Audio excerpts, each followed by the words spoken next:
పురోహితుల కోసం ప్రత్యేకంగా నిర్వహించిన క్రికెట్ టోర్నీ ఇది.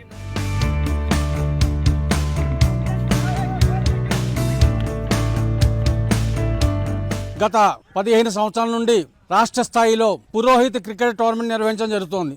మొట్టమొదటిగా కోనసీమలో ఈ సంవత్సరం నిర్వహించడం జరిగింది. సుమారుగా 20 జట్టులు ఈ టోర్నమెంట్లో పాల్గొనడం జరిగింది. ఆంధ్రప్రదేశ్లోని కోనసీమలో ఈ క్రికెట్ టోర్నీ నిర్వహించారు. చాలా మంది పురోహితులు పంచెలు కట్టుకుని క్రికెట్ ఆడారు. నిత్యము కూడా పంచకట్టు మీదే ఉంటాం కనుక పొద్దున్న పూజలన్నీ కూడా పంచకట్టు మీదే.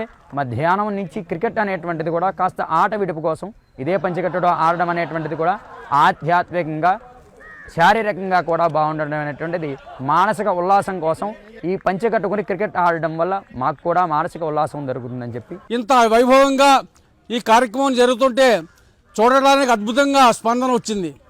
అనేక మంది ఉద్యోగస్తులు ప్రజలు కూడా ఈ పురోహితులు పంచకట్టుకుని ఎలా ఆడతారు ఏమిటి చూడాలనే ఒక ఆతృతతోటి అందరూ కూడా వస్తూ చూస్తూ మా యొక్క టోర్నమెంట్ విజయవంతం చేశారు కనుక వారందరికీ కూడా మేము కృతజ్ఞతలు తెలియజేస్తున్నాము.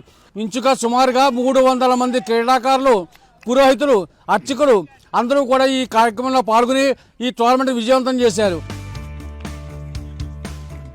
తెలంగాణలోని ఖమ్మం, వరంగల్, హైదరాబాద్తో పాటుగా ఆంధ్రప్రదేశ్లోని వివిధ ప్రాంతాలకు చెందిన పూజారులు కప్ కోసం పోటీ పడ్డారు.